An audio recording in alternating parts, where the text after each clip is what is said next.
Welcome back guys. आज हम class 10th maths exercise 1.1 में क्वेश्चन नंबर फर्स्ट देखने वाले हैं। क्वेश्चन है निम्नलिखित संख्याओं को अभाज्य गुणनफल के गुणनफल के रूप में व्यक्त कीजिए। अभाज्य गुणनखंड के गुणनफल के रूप में व्यक्त करना है। तो सबसे पहले हमें इस संख्या के क्या करने हैं, अभाज्य गुणनखंड, उसके बाद हमें उसके गुणनफल के रूप में इसको लिखकर बताना है। तो अभाज्य गुणनखंड प्राइम फैक्टराइजेशन मेथड, इससे पहले वाली एक वीडियो है जिसका लिंक मैं डिस्क्रिप्शन में डाल दूंगा, वो देख सकते हैं आप अगर आपको नहीं पता है प्राइम फैक्टराइजेशन कैसे करते हैं, अभाज्य गुणनखंड कैसे करते हैं। और वो वीडियो देखने के बाद आप यहाँ आइए, अगर आपको नहीं पता है अभाज्य गुणनखंड कैसे करते हैं तब। तो सॉल्व करते हैं। फर्स्ट का फर्स्ट पार्ट है जिसमें हमें 140 को अभाज्य गुणनखंड के गुणनफल के रूप में लिखना है। तो पहले हमें इसके अभाज्य गुणनखंड निकालने पड़ेंगे, प्राइम फैक्टराइजेशन मेथड। वीडियो एक बार देख लेना अगर नहीं पता है तो हमें करते हैं। 2 का भाग जाएगा 140 में कितनी बार, 70। फिर से इसमें 2 का भाग जाएगा कितनी बार, 35। इकाई का अंक 5 है, अब इसमें 2 का भाग नहीं जाएगा, ठीक है। अब इसमें किसका भाग जाएगा, 3 का देखते हैं। 3 का भाग देने के लिए क्या करेंगे, 3 और 5 को हमें आपस में जोड़ना पड़ेगा। 3 और 5 को जोड़ो कितना होगा, 8। क्या 8 3 के पहाड़े में 3 के टेबल में आता है, नहीं, तो इसमें 3 का नहीं जाएगा। अब इसमें देंगे 5 का। 5 का भाग इसमें जाएगा क्योंकि इसका इकाई का अंक 5 है। 5 का भाग कितनी बार जाएगा, 7 बार। 7 में किसका भाग जाएगा, 7 का कितनी बार, 1 बार। ये हो गया सॉल्व। अब हमें क्या करना था, ये हो गए इसके अभाज्य गुणनखंड। ये अब इसके गुणनफल के रूप में लिखना है तो लिखो 2 × 2 × 5 × 7। तो हम लिखेंगे 2 × 2 × 5 × 7, 2 × 2 × 5 × 7। ये होगा इसका आंसर, ठीक है। अभाज्य गुणनखंड के गुणनफल के रूप में इसको ऐसे दिखाया जाएगा। अब इसका सेकंड पार्ट देखते हैं। आई होप कि सबको समझ आ गया होगा। अगर समझ आ गया है तो आप ये मेरे साथ सॉल्व कर सकते हैं। अब हमें करना है 156 का।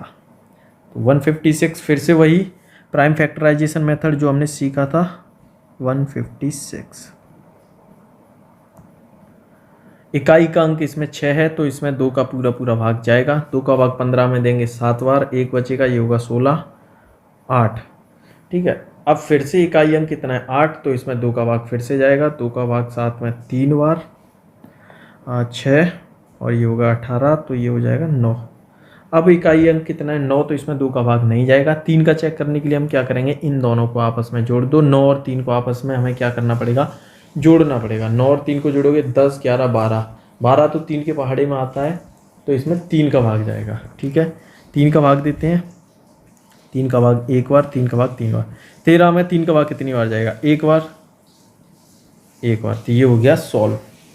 अब इसको क्या है, अभाज्य गुणनखंड ये रहे, इनके गुणनफल के रूप में हमें इसको लिखना है। तो 2 × 2 × 3, तो 2 × 2 × 3 × 13, ये होगा इसका आंसर। क्लियर है, सबको समझ आ रहा होगा यो।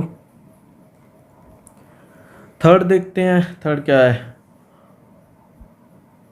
3825।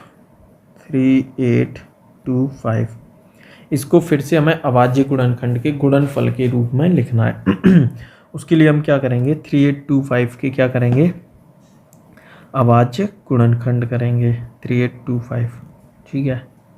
तो सबसे पहले हमें क्या करना है, इसमें 2 से भाग करना है। 2 का भाग कब जाता है, जब इकाई अंक 0, 2, 4, 6, 8 होता है तब। अब इसमें कुछ भी नहीं है तो 2 का भाग नहीं जाएगा। अब इसमें 3 का ट्राई करते हैं, ठीक है। 3 का भाग ट्राई करने के लिए कैसे पता चलेगा 3 का जाएगा नहीं जाएगा, इन सभी अंकों को आपस में जोड़ो। जोड़ने के बाद जो नंबर आएगा उसमें अगर 3 का भाग जाता है तो इसमें भी 3 का भाग जाएगा। तो हम इसमें 3 का भाग देंगे। 3 का भाग 3 में 1 बार, 8 में 3 दूनी 6, 2 बार, 2 बच गया, 3 7 21, 1 बच गया, 3 5 15, ठीक है। अब फिर से हमें 3 का चेक करना है तो फिर से हम इन सबको आपस में जोड़ेंगे। जोड़ने के बाद जो नंबर मिलेगा उस नंबर में अगर 3 का भाग जाएगा तो इसमें भी 3 का भाग जाएगा, तो इसमें 3 का भाग जाएगा कितना, 4 बार, 3 दूनी 6, 1 बच गया, 3 5 15, ठीक है। अब फिर से 3 का देखते हैं। अब इनको क्या करेंगे, हम आपस में जोड़ लेते हैं। तो कितना होगा ये, 5 और 4 9 2 11, जो 3 का भाग नहीं जाएगा। अब इसका इकाई अंक 5 है तो इसमें 5 का भाग जाएगा।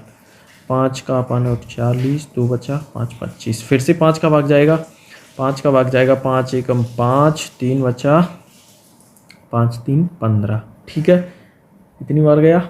अब हम इसमें देंगे कितने का, आई थिंक 3 वन है, वेट 5 एकम 5 6 7 8, 3 बचेंगे तो 7 बार जाएगा, 5 7 35, ठीक है, 17 का 17 में एक बार। तो ये होंगे इसके अभाज्य गुणनखंड, 3 गुणा 3 गुणा 5 गुणा 5 गुणा 17। तो लिख दो 3 गुणा 3 गुणा 5 गुणा 5 गुणा 17, ये होगा इसका आंसर। फोर्थ पार्ट देख लेते हैं इसका। फोर्थ पार्ट क्या है, 7429 नहीं 5005, ठीक है 5005, इसको अभाज्य गुणनखंड के गुणनफल के रूप में हमें लिखना है, ठीक है। तो अब हम क्या करेंगे, इसके अभाज्य गुणनखंड कर लेते हैं। 2 का भाग जाएगा नहीं इसमें, क्योंकि इकाई का अंक 5 है। 3 का भाग दोनों को जोड़ो 10 होगा, 10 में 3 का भाग नहीं है तो इसमें 3 का भी नहीं आएगा। इसका इकाई अंक 5 है तो इसमें 5 का भाग जाएगा। 5 एकम 5 0 0 5 एकम 5, ठीक है। अब इसमें 2 का भी नहीं जाएगा, 3 का भी नहीं जाएगा, 5 का भी नहीं जा रहा। 7 का देख लो, 7 का जाएगा इसमें, 7 एकम 7 8 9 10, 3 बचे तो 4 बार 28, 2 बचे 3 बार 21, ठीक है। अब 143, अब इसमें 7 का देंगे तो 7 का भी नहीं जाएगा, इसमें जाएगा 11 11 का, 11 एकम 11, 3 बचे 11 3 33, 13 में 13 का जाएगा एक बार।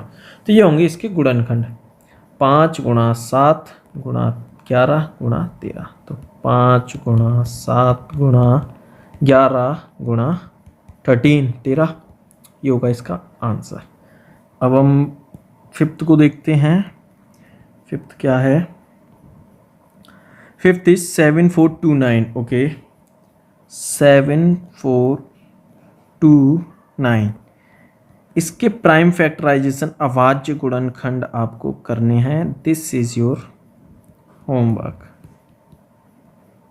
नेक्स्ट वीडियो में हम question number 2 of exercise 1.1 solve करेंगे। क्लियर है?